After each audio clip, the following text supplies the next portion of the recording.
Assertive সেন্টেন্সের narration change আমরা ইতিমধ্যেই কমপ্লিট করে ফেলেছি। পরবর্তী যে বাক্যটা আছে সেই বাক্যটি হলো কি imperative sentence. Imperative sentence. Assertive সেন্টেন্সের ন্যারেশন চেঞ্জ যেটা ক্লাসটা হয়ে গেছে, যদি কোনো প্রশ্ন থেকে থাকে তোমরা কিন্তু অবশ্যই জানিও কমেন্ট সেকশনে গিয়ে, কমেন্টের মাধ্যমে বা মেসেজের মাধ্যমে জানাতে পারো, হোয়াটসঅ্যাপের মাধ্যমে। তো এবার যে বাক্যটা দেখবো সেটা হলো কি যে ইম্পারেটিভ সেন্টেন্স। এই ইম্পারেটিভ সেন্টেন্সের বাংলা কি? এখানে অনেকগুলো বাংলা ক্যারি করে। আদেশ, উপদেশ, অনুরোধ আর নিষেধ আরো রয়েছে।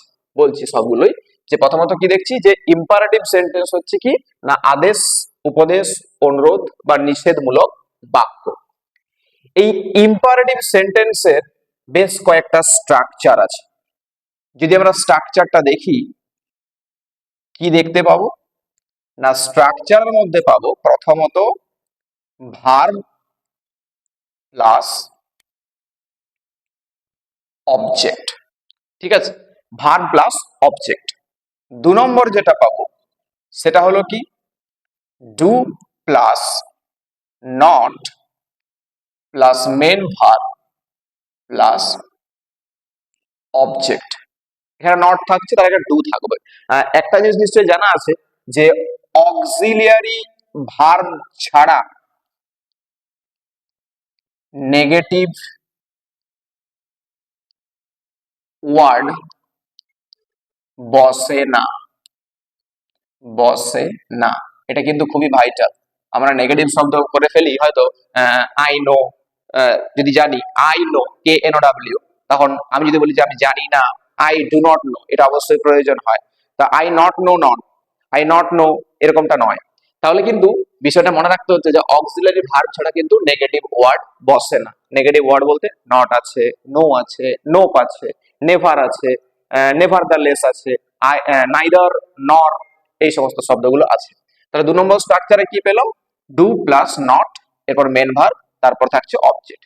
3 নম্বর স্ট্রাকচারে পাবো প্লিজ, মেন ভার্ব আর অবজেক্ট। প্লিজ, তারপর মেন ভার্ব প্লাস অবজেক্ট। 4 নম্বরে কি পাবো প্লিজ ডু, তারপর নট পাবো, তারপর মেন ভার্ব, তারপর অবজেক্ট পাবো। এরপর পঞ্চম 5 নম্বর একটা স্ট্রাকচার আছে, সেটা কি না লেট দিয়ে, let plus subject plus main verb, এরপর অবজেক্ট থাকে। এই হলো 5 রকমের স্ট্রাকচার, অর্থাৎ ইম্পারেটিভ সেন্টেন্স আদেশ, উপদেশ, অনুরোধ বা নিষেধমূলক বাক্যের যে 5টা স্ট্রাকচার রয়েছে সেই 5টি। প্রথমত স্ট্রাকচার পাচ্ছি আমরা কি যে ভার্ব প্লাস অবজেক্ট, তারপর পাচ্ছি do plus not plus main verb plus object, এরপর please plus main verb plus object, please plus do not plus main verb plus object, আর তারপর পাচ্ছি কি let plus subject plus main verb plus object. স্ট্রাকচারটা clear তো? এইগুলো হচ্ছে imperative সেন্টেন্সের স্ট্রাকচার। ব্যাস। এরপর একটা জিনিস জানতে হচ্ছে যে ইম্পারেটিভ সেন্টেন্সে কোন রকম কোন সাবজেক্ট আমরা দেখতে পাই না।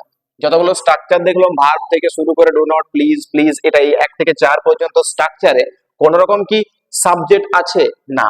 এই লেট দ্বারা সেন্টেন্সটা বাদ দিলে বাকি কোনোটাতে সাবজেক্ট থাকে না, দেখতে পাই না। কিন্তু সাবজেক্ট একটা থাকে, সাবজেক্টটা হচ্ছে OIOU। এটা সবসময় কোন আকারে থাকে, কোন আকারে থাকে না উহ্য। এই ইউ নামক সাবজেক্ট ইম্পারেটিভ সেন্টেন্সে সর্বদাই কিন্তু উহ্য থাকে। ব্যাস। এরপর ন্যারেশন চেঞ্জ যদি আমরা ইম্পারেটিভ সেন্টেন্সে করতে যাই তাহলে আমাদের প্রথম স্ট্রাকচার কি, মানে প্রথম রুলসটা কি না, প্রথম রুল হলো reporting verb. Reporting verb imperative সেন্টেন্সে ন্যারেশন চেঞ্জ করতে গেলে প্রথম রুল হচ্ছে রিপোর্টিং ভার্ব। রিপোর্টিং ভার্ব কি কি থাকতে পারে, আগে যেটা অ্যাসার্টিভ সেন্টেন্সে বলেছিলাম সে, সেড টু, টোল্ড, টেলড, টেল না টেল, টোল্ড, এগুলো থাকতে পারে। তো সেই রিপোর্টিং ভার্বগুলোকে পরিবর্তন করতে হয়। কিভাবে পরিবর্তন হবে না, অর্থের উপর ডিপেন্ড করে। যদি রিপোর্টিং ভার্বের অর্থটা আদেশ বোঝায়, যদি রিপোর্টিং ভার্বের অর্থ আদেশ হয় তাহলে ও আর ডি ই আর। যদি হয় উপদেশ, উপদেশ, তাহলে advice, A D V I S E, advice. C E নয়, কিন্তু স্পেলিংটা ঠিক রাখবে, সিই নয়, এস ই। সিই হলে নাউন হয়ে যাবে, এখানে ভার্বের জায়গা। আচ্ছা, তারপরে কি থাকে, যদি আদেশ হলো উপদেশ। এবার অনুরোধ যদি থাকে, অনুরোধ, তাহলে রিকোয়েস্ট, আর R Q U E S T, request. এরপর যদি হয় নিষেধ, নিষেধ, এই নিষেধের ক্ষেত্রে হচ্ছে forbade, F O R B A D E, forbade. আচ্ছা, যদি হয় প্রস্তাব, প্রস্তাব, তাহলে propose, P R O P O S E, propose. আর যদি হয় পরামর্শ, পরামর্শ, পরামর্শ হলে এটা হবে suggest, S U double G E S T, suggest. এই হচ্ছে রিপোর্টিং ভার্ব। যদি হয় আদেশ তাহলে অর্ডার। দেখো আমাদেরকে টেন্স কিন্তু চেঞ্জ করতে হবে। যদি আমরা দেখি যে এটা সেড আছে, এস এ আইডি, তার পরিবর্তে আমি রিপোর্টিং ভার্বটা যখন বসাবো তখন কিন্তু আমাকে অর্ডারের সঙ্গে এডি যোগ করে বসাতে হবে, অর্ডার্ড। উপদেশের ক্ষেত্রে একই রকম, অ্যাডভাইস ট্রান্সফার করলে অ্যাডভাইসড হবে। অনুরোধ, রিকোয়েস্ট, সেড থাকলে পাস্ট টেন্সে গেলে পরে রিকোয়েস্টেড। নিষেধ, ফরবেড, এটা রয়েছে, পাস্ট টেন্সে গেলে ফরবিড। আচ্ছা, প্রস্তাব, প্রপোজ, পাস্ট টেন্সে করলে পরে প্রপোজড। আর পরামর্শ, সাজেস্ট, এটা পাস্ট টেন্সে করলে পরে হচ্ছে সাজেস্টেড। এটা, এই হলো রিপোর্টিং ভার্ব। অর্থের উপর পুরোটাই কিন্তু ডিপেন্ড করছে যে আমরা রিপোর্টিং ভার্বটা কি বসাবো। এরপর 2 নম্বর স্ট্রাকচারটা কি, নিয়মটা কি, 2 নম্বর নিয়ম হচ্ছে লিঙ্কার। অ্যাসার্টিভ সেন্টেন্সে লিঙ্কার ছিল, কি ছিল, লিঙ্কার দ্যাট ছিল। এখানে কিন্তু লিঙ্কারটা দ্যাট নয়, L I N K E R, linker এখানে লাগবে টিও, টিও। এই টিও লিঙ্কারটা কখন বসাবো না, ইম্পারেটিভ সেন্টেন্সটা যদি, যদি অ্যাফার্মেটিভ হয়, A double F I R M A T I V E. বাক্য তো দুই ধরনের হতেই পারে, অ্যাফার্মেটিভ, নেগেটিভ। প্রতিটা বাক্য অ্যাফার্মেটিভ হয়, প্রতিটা বাক্যকে আবার নেগেটিভ সেন্টেন্সে ট্রান্সফারও করা যায়। তাহলে বাক্যটা আমার ইম্পারেটিভ সেন্টেন্সটা যদি হয় অ্যাফার্মেটিভ অর্থাৎ হ্যাঁ বাচক, তাহলে কিন্তু আমি লিঙ্কারটা ইউজ করব কি, টু।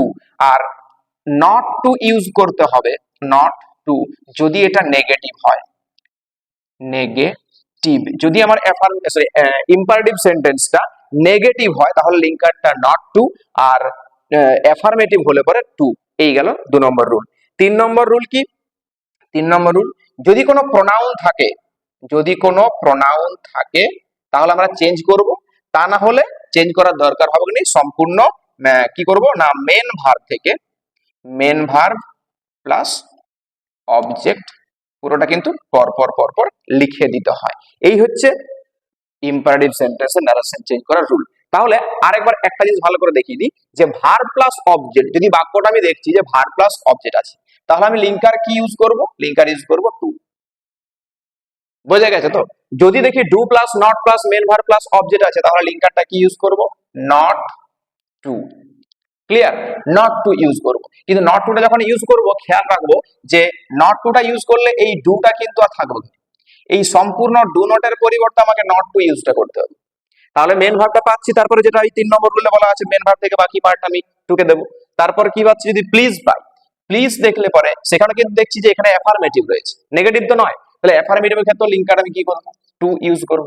আর এখানে please plus do plus not, এখানে কিন্তু লিঙ্কারটা আমার সেই সেম নট টুতে আবার কনভার্ট হয়ে যাবে। এই, আর যেটা রইলো লেট দিয়ে বাক্যটা, এই লেট দিয়ে সেন্টেন্স, ইম্পারেটিভ সেন্টেন্সের যে ন্যারেশন চেঞ্জের রুলসটা, এটা একটা আলাদা ক্লাসে বোঝাবো, কারণ এটা একটা ভিন্ন ধরনের, এর মধ্যে একটা ভাইটাল পার্ট আছে।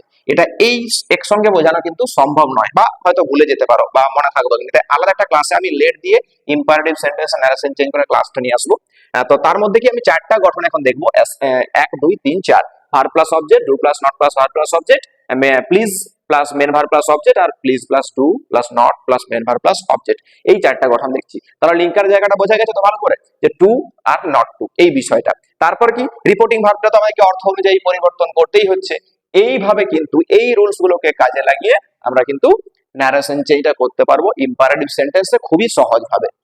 দেখে নাও যে আরেকটা অংশ বলে দিই, যখন আমার রিপোর্টিং ভার্বটা ইউজ করব, এখানে যদি আমি দেখতে পাই সেড টু বা সে টু যাই থাকুক না কেন, সব কিন্তু পরিবর্তন হবে, একটাও থাকে না। কারণ আমরা দেখেছিলাম কি অ্যাসার্টিভ সেন্টেন্স রয়ে গিয়েছিল, সেড থাকলে আমরা কোনো পরিবর্তন করিনি, সেড টু থাকলে টোল করেছিলাম। কিন্তু এই ক্ষেত্রে ইম্পারেটিভ সেন্টেন্সের ক্ষেত্রে সেড টু সে যাই থাকুক না কেন, আমার কিন্তু সম্পূর্ণরূপে এই চেঞ্জ করতে হয় অর্থ অনুযায়ী ডিপেন্ড করে। আদেশ, উপদেশ, অনুরোধ, নিষেধ, আর প্রস্তাব, আর পরামর্শ।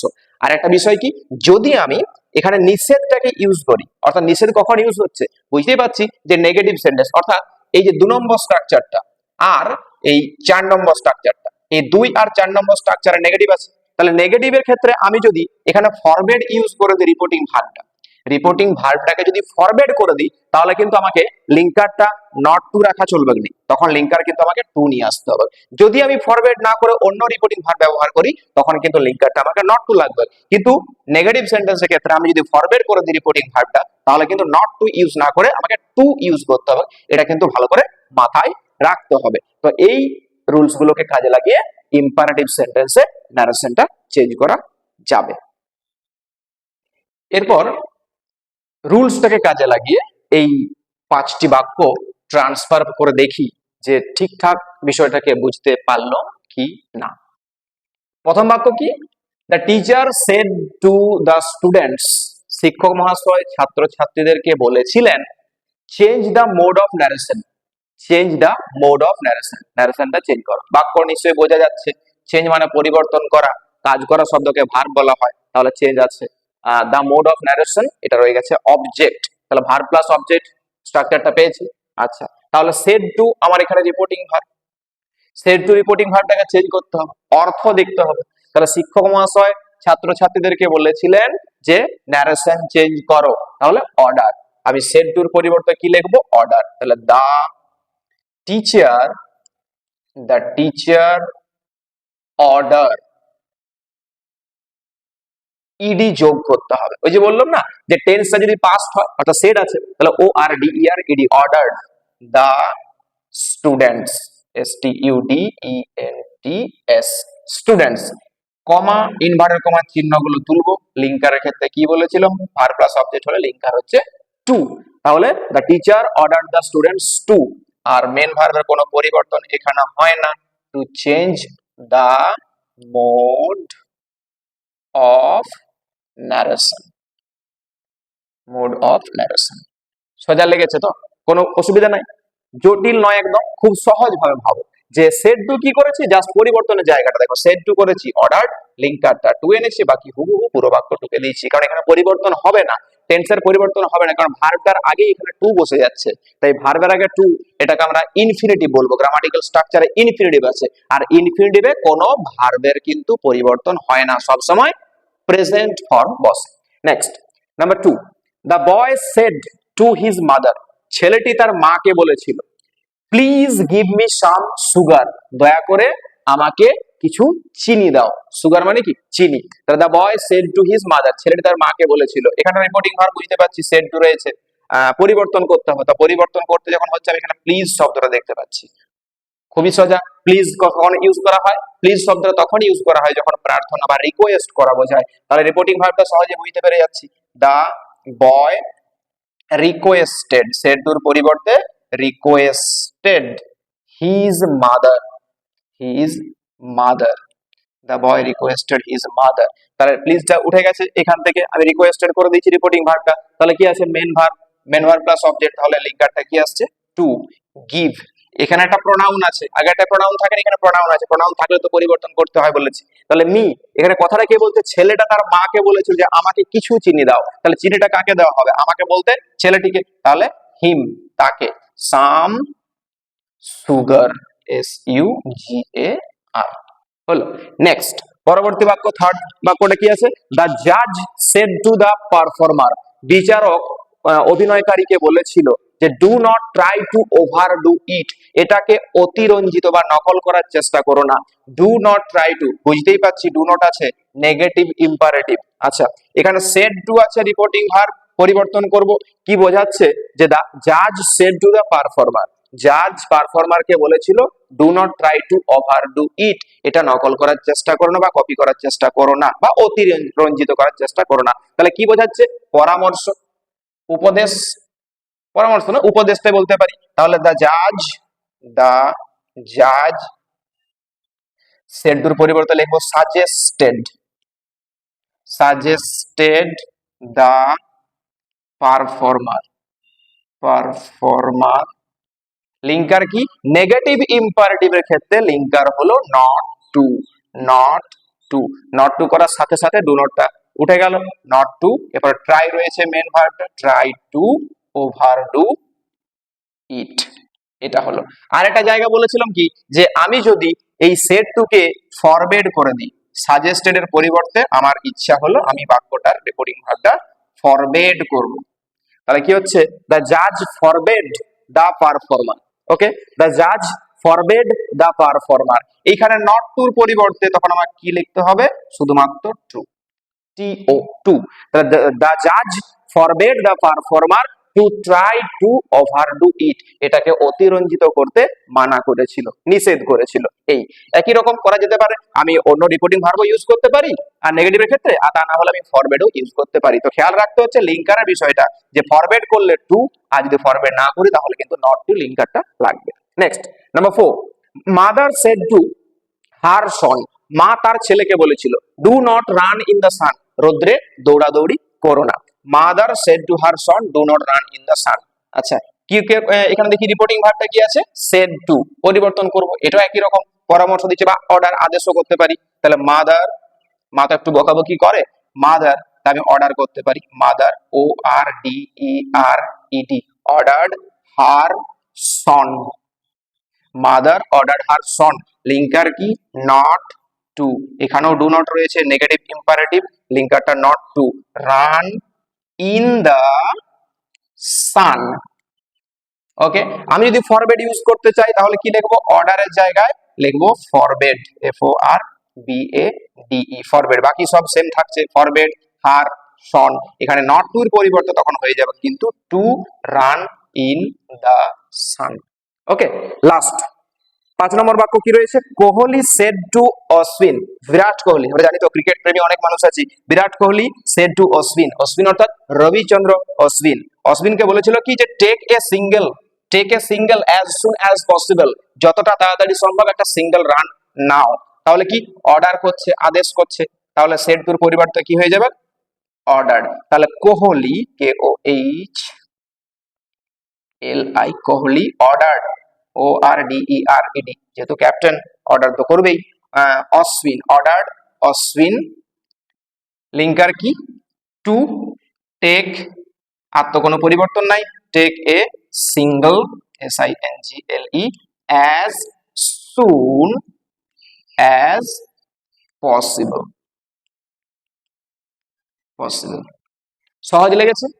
জটিল যদি কোনো জায়গায় লাগে তোমরা কিন্তু অবশ্যই কমেন্ট সেকশনে গিয়ে পরে কিন্তু কমেন্টের মাধ্যমে জানিও যে এই জায়গাতে প্রবলেম কিছু থেকে থাকে। তো তাহলে আজ আপাতত এই পর্যন্তই। আরেকটা পার্ট রয়ে গেল, অর্থাৎ স্ট্রাকচার আরেকটা রয়ে গেল ইম্পারেটিভ সেন্টেন্সে, যে লেট নামক স্ট্রাকচারটা, 5 নম্বর স্ট্রাকচারটা বাদ রেখেছি, ওটা পরের ভিডিওতে ওই শুধুমাত্র লেট দ্বারা ইম্পারেটিভ সেন্টেন্সে কিভাবে নারেশন চেঞ্জ করতে হয়, ওটা স্পেশাল একটা ক্লাসে আমি পরের দিনে বোঝাবো। এটা আপাতত এটা দেখতে থাকো। অ্যাসার্টিভ সেন্টেন্স পেয়েছো, ইম্পারেটিভ সেন্টেন্স দিলাম, যদি দুটো বাক্যকে পাঞ্চিং করে দেখো, যদি কোনো জায়গায় প্রবলেম থাকে তো অবশ্যই ইনফর্ম করবে। Till then keep watching the videos. চ্যানেলে যেতে পারো, গিয়ে পরে সেখান থেকে তোমরা সাবস্ক্রাইব করে রাখবে, নোটিফিকেশন বেলটা অন করে রাখবে, তাহলে ভিডিও যদি আপলোড করা হয় সঙ্গে সঙ্গে তোমাদের কাছে খবরটা চলে যাবে। আর বন্ধু বান্ধবদেরকে একটু শেয়ার করে রাখবে, কারণ তারাও যাতে এই জায়গা থেকে বাদ না পড়ে যায় সেই জন্য তাদের কিন্তু সচেতন তোমরা করে দেবে। Till then keep watching the videos. Thank you.